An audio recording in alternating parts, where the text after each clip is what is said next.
His dog found a wounded enemy, but what followed changed their fate.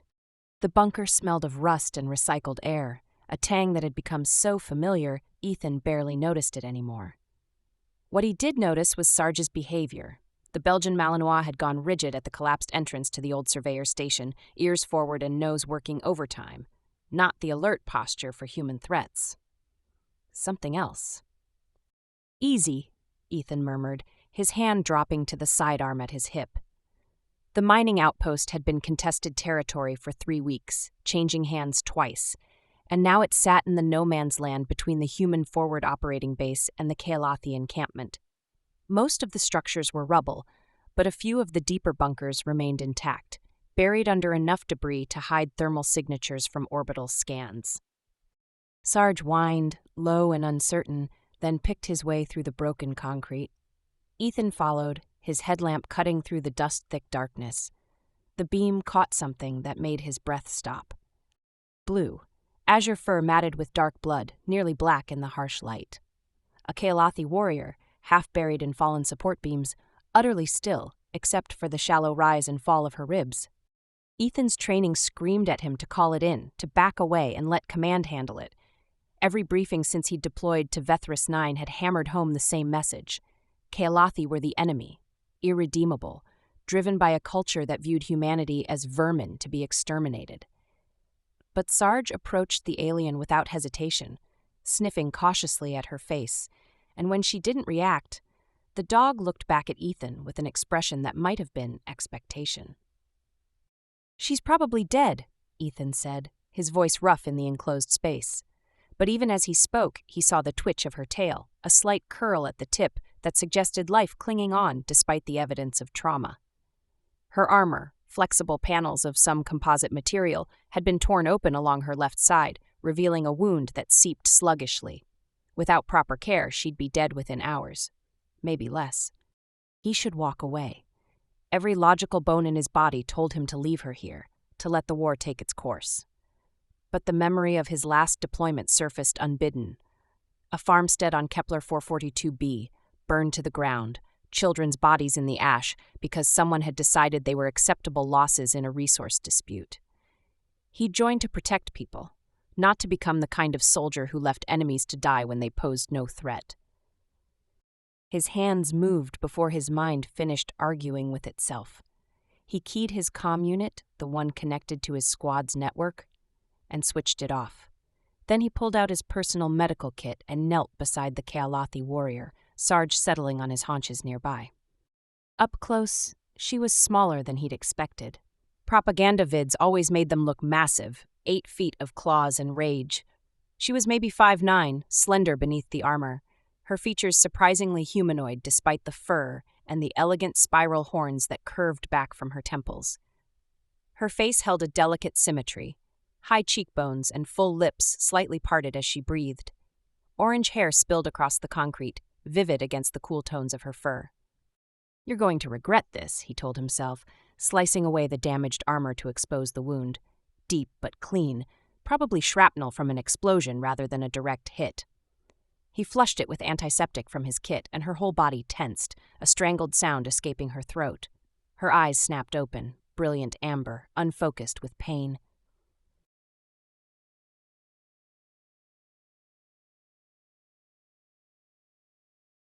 Her lips pulled back, revealing sharp canines, and her hand shot toward his throat with speed that his tactical training barely registered in time. He caught her wrist, felt the heat of her skin beneath the fine fur, and the strength in her grip even weakened as she was. They stayed frozen like that for 3 heartbeats, her eyes locked on his, and he saw the moment recognition hit her. Human. Enemy. "I'm not going to hurt you," Ethan said, keeping his voice level.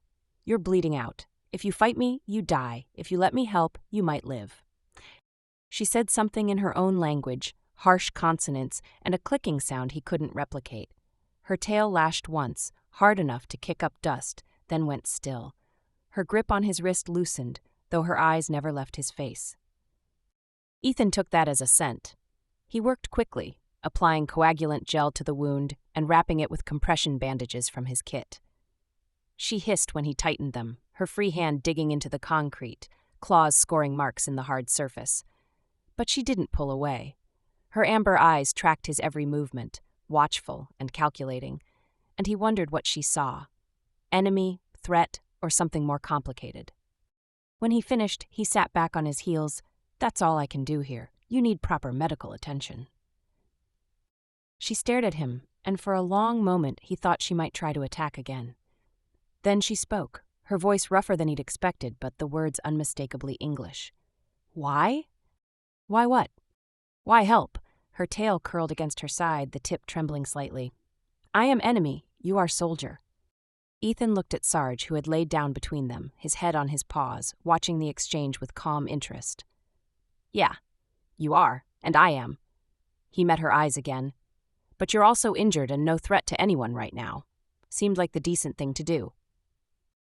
Decent? She tested the word as if it were foreign. Humans are not decent. Humans are savage.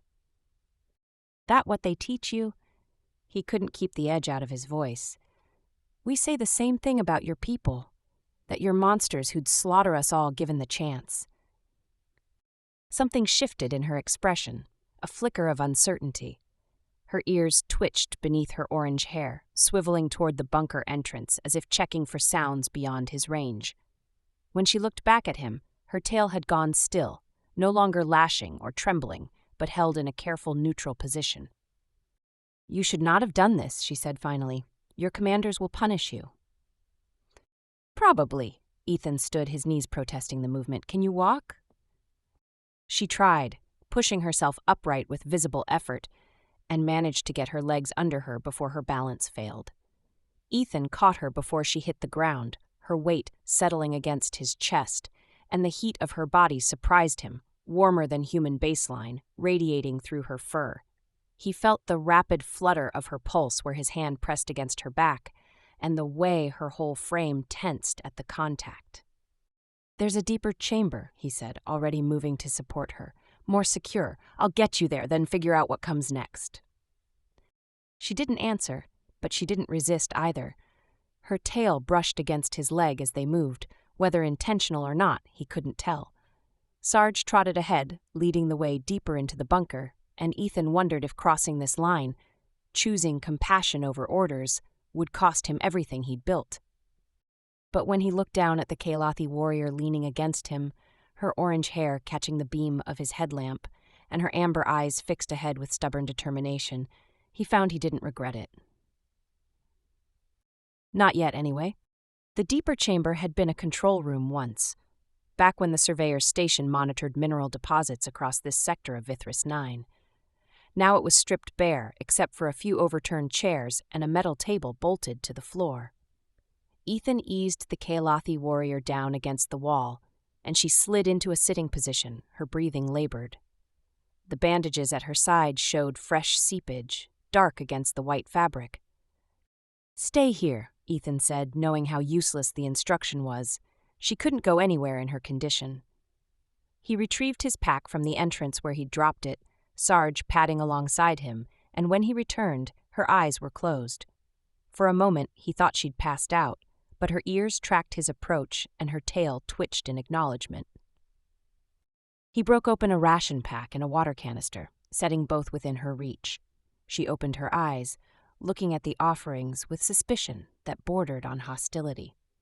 "It's food," he said, "and water. You need both." "Could be poisoned." Ethan took a drink from the canister and bit off a piece of the ration bar. "Could be. But if I wanted you dead, I'd have left you under those beams." She watched him chew and swallow, then reached for the water with slow, deliberate movements. Her fingers wrapped around the canister, 5 digits like his own, but tipped with retractable claws that she kept carefully sheathed. She drank deeply, her throat working, and when she lowered the container, some of the tension had eased from her shoulders. "I am Veshra," she said, "Veshra Kess, scout of the Kess clan. Ethan Vale, Corporal, 3rd Infantry." "Corporal." She repeated the rank with an inflection that suggested familiarity with human military structure. "Not officer, not commander." "Just a grunt with a dog and decent aim." He gestured to Sarge, who had settled near Veshra's feet, watching her with calm interest. "That's Sarge. He's the one who found you." Veshra's gaze dropped to the dog, and something shifted in her expression, a softening that didn't quite reach a smile but came close. She extended one hand slowly, and Sarge sniffed her fingers before allowing her to touch his head. Her claws stayed retracted as she ran her palm over his ears, and Ethan saw the way her tail curled slightly, a question mark shape he couldn't interpret. "Animals do not lie," she said quietly. "They sense intent. If he trusts you, perhaps." She trailed off, pulling her hand back. "Perhaps I am fool for trusting also." "You don't trust me." Ethan sat cross-legged a few feet away, keeping the distance respectful. "You just don't have better options." "True." Her ears flicked back, then forward again. "But you could have taken me to your commanders. Interrogation, intelligence. Instead, you hide me. Why?" The question hung between them, weighted with more than curiosity. Ethan thought about the answer she probably expected. Tactical advantage, leverage, some calculated play. But he was tired of calculations, tired of strategies that treated people as resources to be exploited. "Because I'm sick of this war," he said. "Sick of being told who deserves to live and who deserves to die based on which side of a line they were born on. You were dying and I could help. That's enough." Veshra studied him, her amber eyes reflecting the dim light from his headlamp, which he'd set on the table to illuminate the room. "Your honesty is dangerous. My people would see it as weakness." "Yeah? What do you see it as?" Her tail swept across the floor, a slow back-and-forth motion. "I am not certain. My training says humans are treacherous, that any kindness is manipulation. But you," she touched her bandaged side, "you give aid with no demand for return. This contradicts what I know." "Maybe what you know is wrong." "Maybe." The admission seemed to cost her. "Or maybe you are exception and I am still fool." Ethan pulled out his own ration and water, eating in silence while Veshra nibbled at the bar he'd given her. She ate with careful precision, as if the act of consuming human food required deliberation. Sarge stretched out between them, a warm presence that somehow made the concrete bunker feel less hostile. "How long were you under those beams?" Ethan asked after a while. "Hours, maybe more. There was explosion during patrol. My unit was scattered. When I woke, I was trapped." Her ears drooped slightly. "I activated distress beacon, but response never came. Either my clan believes me dead, or they cannot risk retrieval in contested space." "That beacon still active?" "Yes, it broadcasts every 6 hours." She met his eyes. "Next transmission is in 3 hours. If Kaelathi forces are monitoring, they will triangulate position." 3 hours. Ethan's mind raced through options, none of them good. If her people found her here with him, they'd assume capture or worse. If his people found her here with him, he'd face charges that started with harboring an enemy combatant and escalated from there. The smart play was to get her stable enough to move and let her go before either scenario played out. But looking at her now, fur still matted with blood, holding herself upright through sheer will, her tail tucked close in a posture that read as vulnerability despite her rigid spine, he couldn't make himself take the smart play. "Tell me about the attack," he said instead, "the one your people are planning." Her whole body went still, ears pinning flat. "How do you know of this?" "I don't. But you said you had intelligence that could save lives. Earlier, when you were barely conscious, you kept repeating coordinates, numbers, and sector designations." He leaned forward slightly. "If you know something that could prevent more dying, that makes keeping you alive even more important." Veshra's tail lashed once, hard enough to crack against the wall behind her, and she flinched at her own reaction. When she spoke, her voice had dropped to barely above a whisper. "There is supply convoy. 17 human transport vehicles scheduled to pass through the Rockar Canyon in 4 days. My clan leadership planned ambush. Full tactical unit, heavy weapons. They expect minimal resistance." "Because it's a supply run, not a combat convoy." Ethan's stomach turned. "How many casualties?" "If ambush succeeds, all personnel. 200, maybe more. Your command does not know Canyon is compromised." She looked away, her ears trembling. "I only learned of operation 2 days before patrol. When I questioned necessity of total elimination, my clutch brother said I was weak. That mercy toward humans is betrayal of clan honor." "Your clutch brother? That's like a sibling?" Yes, raised together, trained together. Thakor Ven, he is true believer. Her tail curled tight against her leg. He would kill me himself if he knew I spoke of this to human. The weight of what she'd just shared settled on Ethan like physical pressure. She'd given him actionable intelligence that could save lives, and in doing so, committed what her people would consider the ultimate betrayal. If he reported this, command would want confirmation, interrogation, verification, all of which meant exposing her existence. If he didn't report it, 200 soldiers would walk into an ambush he could have prevented. "You didn't have to tell me that," he said. "No." She finally looked back at him, and her eyes held something he hadn't seen before, a rawness beneath the discipline. "But if I die here, the intelligence dies with me. And if I live, if I return to my clan, I will be ordered to hold this information secret until it is too late for your people to respond. Either way, they die." Her voice roughened. "I am warrior. I understand necessity of combat, but slaughter of non-combatants? This is not honor. This is murder." Ethan ran his thumb along his dog tags, the metal warm from his skin. "If I report this, you become a prisoner." "Yes. If I don't, I'm complicit in your people's attack." "Yes. And if I try to warn my command without exposing you, they'll want to know how I got the intel, and I'll have to lie to people whose trust I need to keep." Veshra's tail uncurled slightly, the tip lifting. "You see the trap. No choice is clean." He looked at Sarge, who gazed back with perfect canine faith that Ethan would figure it out, because that's what Ethan always did. Except this time, every option felt like betrayal of someone who didn't deserve it. "There might be another way," Ethan said slowly, "but it means both of us taking risks neither of our people would forgive." Veshra leaned forward, ignoring the wince of pain the movement caused. "Speak." The plan was insane, and they both knew it. But over the next 2 days, as Veshra's strength slowly returned and Ethan shuttled between the bunker and his assigned patrol routes, the insanity started to look like their only option.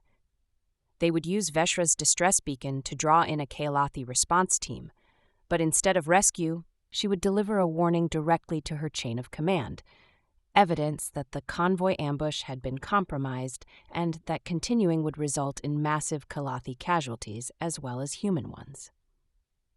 "They will not believe me," Veshra said on the second evening, her voice stronger now, though she still moved carefully.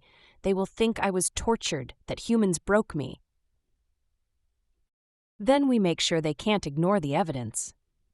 Ethan had brought medical supplies he'd quietly diverted from the base infirmary. Proper wound seal, antibiotics, and painkillers that actually worked.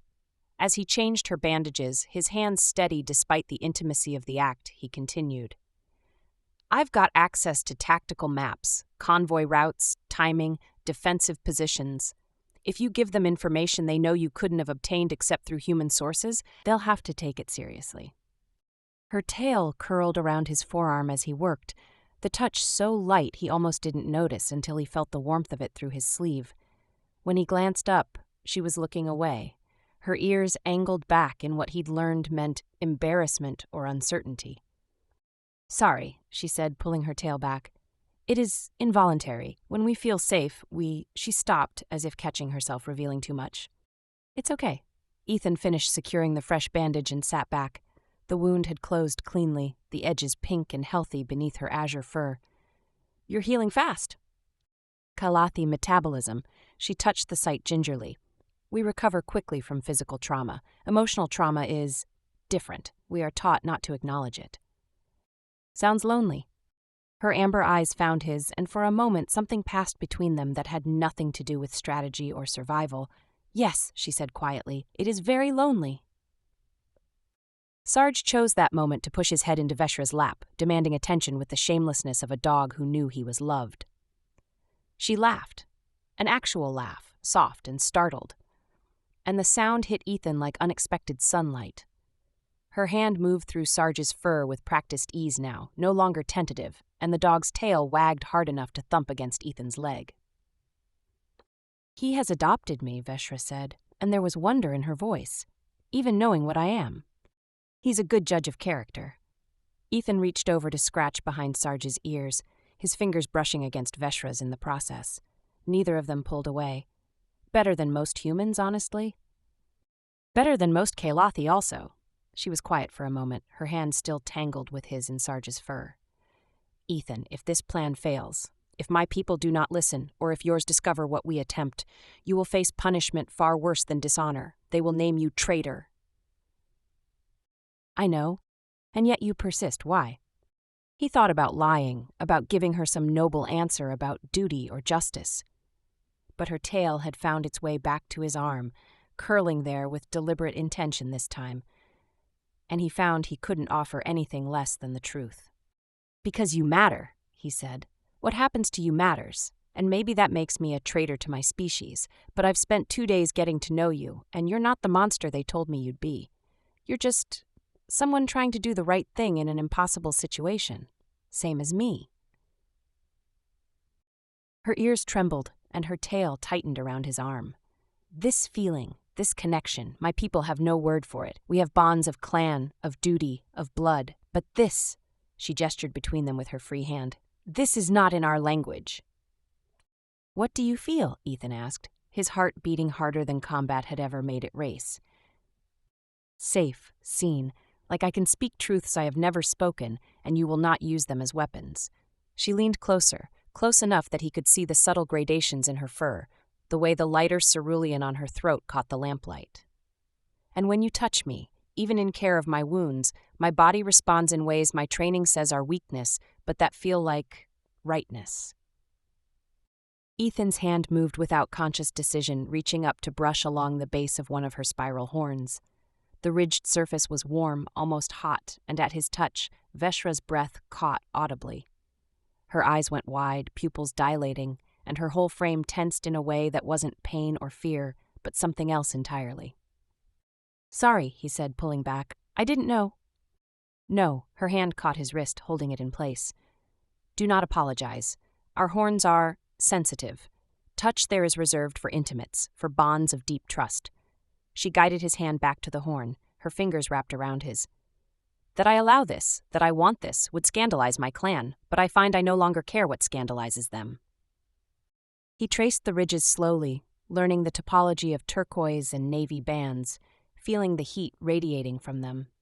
Veshra's eyes closed, and a sound escaped her throat that was almost a purr, her tail tightening rhythmically around his arm. When she opened her eyes again, they were molten gold, bright with something that needed no translation.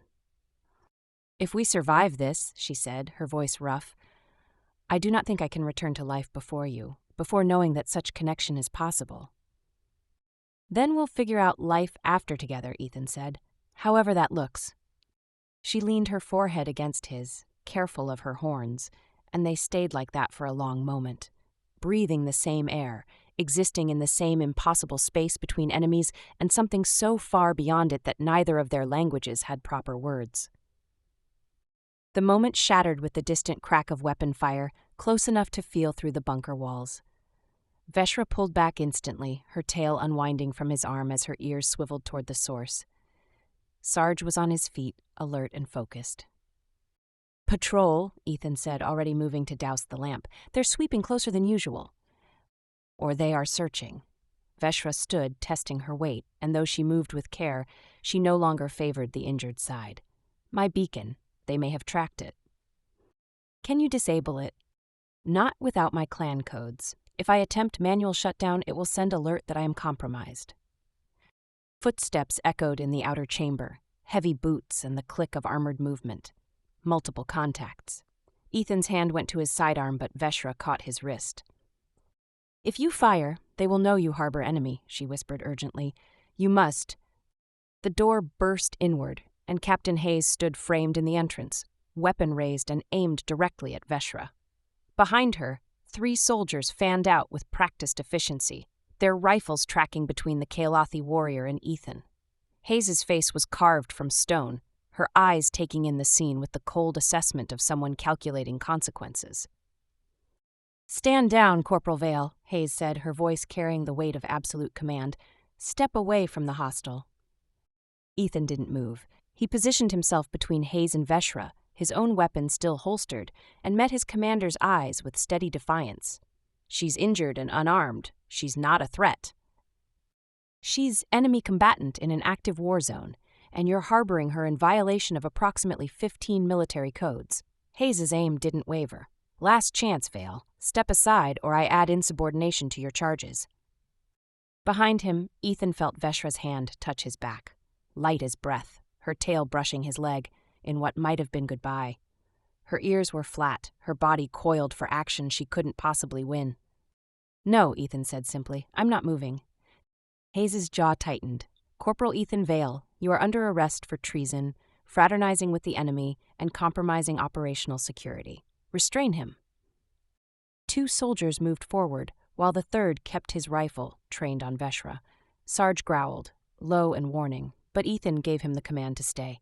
As the restraints locked around his wrists, he kept his eyes on Hayes. There's a convoy, he said, 17 transports through Rockar Canyon in 2 days. Kaelathi ambush waiting. She told me. She's trying to prevent it. Convenient intelligence from a captured enemy, Hayes said coldly. We'll verify through proper channels. By then, it'll be too late. That's not your concern anymore, Hayes nodded to Veshra. Secure the hostel for transport and interrogation.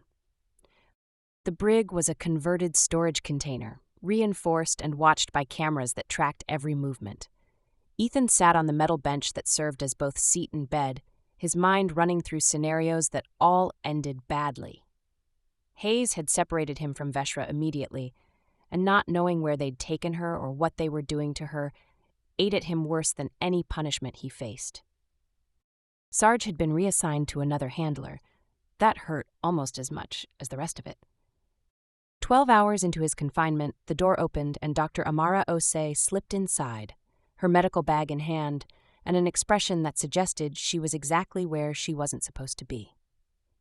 I'm checking your injuries from the arrest, she said loudly for the cameras, then dropped her voice. Your Kaelathi friend surrendered herself to her own people about 6 hours ago, walked right into their encampment, wounded and alone. They took her into custody. Ethan's chest constricted. Is she? Alive, last I heard. But Vale, she's facing tribunal. They're calling it contamination by human contact. Amara sat beside him, her hands moving through a cursory check of his vitals while she kept talking. There's more. Director Rourke from Helion Corp arrived on station yesterday. I pulled his communication logs, highly illegal by the way, and he's been in contact with both Human Command and Kaelathi leadership. Same message to both. Continued conflict means continued contracts. The pieces fell into place with sickening clarity. They're profiting from the war, both sides. Worse, they're engineering it. Every time negotiations start, something happens. An attack, an incident, intelligence that proves the other side can't be trusted. Rourke's been orchestrating it all. She pressed a data chip into his palm. This is everything I could pull. It's not enough to convict, but it's enough to raise questions. Why are you telling me this? Amara met his eyes. Because you're the only person I know who'd risk everything for what's right instead of what's profitable, and because that Kaelathi warrior gave herself up to save you from execution. Whatever you two have, it's real enough that she chose your life over her freedom. The data chip felt heavy in his hand. Hayes won't listen. No, but there are other channels. Amara stood, speaking normally again. You're cleared medically, no injuries from the arrest. Then, quieter. Access panel behind the third bunk is faulty. Everyone knows it. Maintenance keeps meaning to fix it. She left before he could thank her. Ethan waited until the shift change. He knew the timing from months of routine, then checked the access panel. It popped open with minimal pressure, revealing a maintenance crawl space that ran beneath the facility. Sarge would have fit through it easily. Ethan barely managed, but determination made him flexible. The Kaelathi encampment sat 2 kilometers from the human base, separated by rocky terrain that provided cover and concealment. Ethan moved through it like he'd been trained, using every trick he knew to avoid detection. When he finally crested the ridge overlooking their position, his heart sank. The encampment was structured around a central arena, and in that arena, Veshra faced off against a male Kaelathi who stood half a head taller than her, his charcoal fur marked with white scars. Thakorven, her clutch brother. Veshra was already bleeding, her movements slower than they should be, and Ethan realized she'd never fully healed from the original injury. She was fighting wounded against a superior opponent, and from the circle of watching Kalathi, this wasn't just combat. It was ritual. Ethan didn't think, he moved. He dropped into the encampment perimeter, his presence triggering immediate alarms. Kalathi warriors converged, weapons raised, but he kept moving toward the arena. When he reached the edge of the ritual circle, Thakur's clawed hand was raised for a killing strike, and Veshra was on her knees, her orange hair matted with blood. "Stop!" Ethan shouted, stepping across the boundary that separated observers from combatants. The entire encampment froze. Thakur lowered his hand, turning to face Ethan with eyes like chips of ice. "Human, you violate sacred ground." "I violate a lot of things today." Ethan's eyes found Veshra's. She was staring at him with an expression that mixed horror and something that might have been joy. "But I won't let you kill her for the crime of being decent." "Decent." Thakur spat the word. "She is contaminated, corrupted by human weakness. She has more honor than you'll ever understand." Ethan stepped closer, knowing he was signing his own death warrant but unable to care. "She told me about the convoy, about the ambush. She was trying to prevent unnecessary deaths on both sides, and you call that contamination?" Murmurs rippled through the assembled Kalathi. Thakur's tail lashed violently. "Lies. Tactical deception." "No." Veshra's voice rang out, hoarse but clear. She pushed herself to her feet, swaying but upright. "Truth. Everything he says is truth. The human Ethan Vale showed me that our people have been deceived, that this war serves neither Kalathi nor human, but only those who profit from our dying." She turned to address the tribunal elders, watching from elevated platforms. "I learned more about honor in 2 days with one human than in a lifetime, following codes that demand I ignore evidence of manipulation. If one human can show such courage, entering enemy territory, risking his life to speak truth, then perhaps humans as a species deserve something other than our hatred." Her tail reached back, curling around Ethan's ankle in full view of the assembled clan. Several Kalathi recoiled, hissing, but Veshra didn't release him. "I choose this. I choose him, and if that makes me traitor, then our definition of loyalty is broken." The tribunal leader, an elderly female with silver-streaked fur, leaned forward. "You claim manipulation. What evidence?" Ethan pulled out the data chip.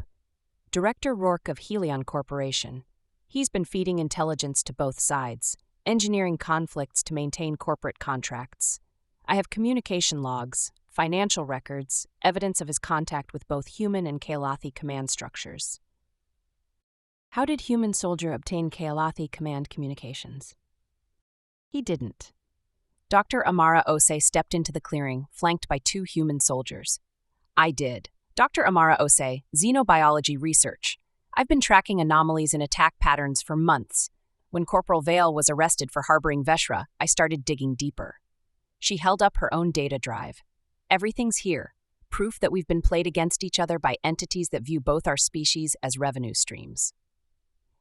The tribunal elders' ears swiveled toward the human contingent. "You bring this evidence willingly, knowing it may end the war you have been winning?"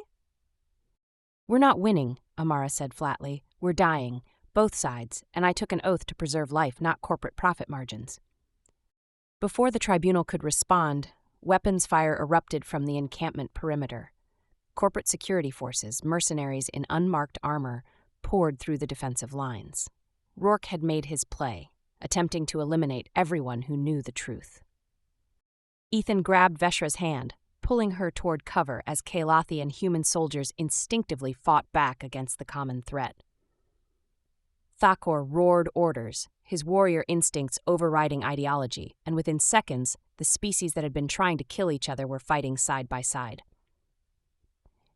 "The communications hub," Veshra gasped, pointing toward a fortified structure. "If we can broadcast the evidence on all channels—" "Both sides hear it simultaneously," Ethan finished. "No way to suppress it." They ran together, Sarge appearing from nowhere to join them. Apparently, Amara had brought more than data. The hub was under fire, but Veshra moved with deadly precision despite her injuries, and Ethan covered her advance with shots that dropped 2 mercenaries trying to flank their position. Inside the hub, Veshra's claws flew across the Kalathi interface, while Ethan uploaded the data through the human military network. Within seconds, evidence of Helion Corp's manipulation flooded every channel: military, civilian, human, Kalathi. Even if they died here, the truth would survive. Captain Hayes' voice crackled over the comm. "Vale, what the hell have you done?" "What?" "My job," Ethan said, "protected people who needed protecting." "Reinforcements inbound. Hold position." Hayes' tone shifted, something almost like respect creeping in. "And Vale, you're still facing charges, but maybe not execution." The firefight lasted another 20 minutes before corporate forces retreated. Their mission failed. When silence finally fell, Ethan found himself leaning against the hub wall. Veshra pressed against his side, both of them bloodied and exhausted. Her tail wrapped around his waist without hesitation, and his hand found the base of her horn, touching the ridged surface with familiar tenderness. "We are going to face consequences," Veshra said quietly. "Yeah. I am exiled from my clan. You will be discharged." "Probably. We have no home, no place in either world." Ethan looked at her, at the way the setting sun through the hub's broken window caught her orange hair and turned it to flame. "Then we make a new place, together." She leaned into him, her breath warm against his neck. "My people have no word for what I feel, but perhaps we can create new words for what we have become." Outside, Kalathi and human soldiers worked side by side to treat wounded and secure the perimeter. Enemies hours ago, now bound by shared betrayal and common purpose. Sarge curled up at their feet, content in the way only dogs can be when their pack is whole. Veshra's hand found Ethan's, their fingers intertwining. Human and Kalathi, soldier and warrior, two people who'd chosen each other over everything they'd been taught to value. The war wasn't over, and their futures remained uncertain, but in this moment, surrounded by the beginning of something that might become peace, they were enough. Just them, together, proof that even between enemies, bridges could be built.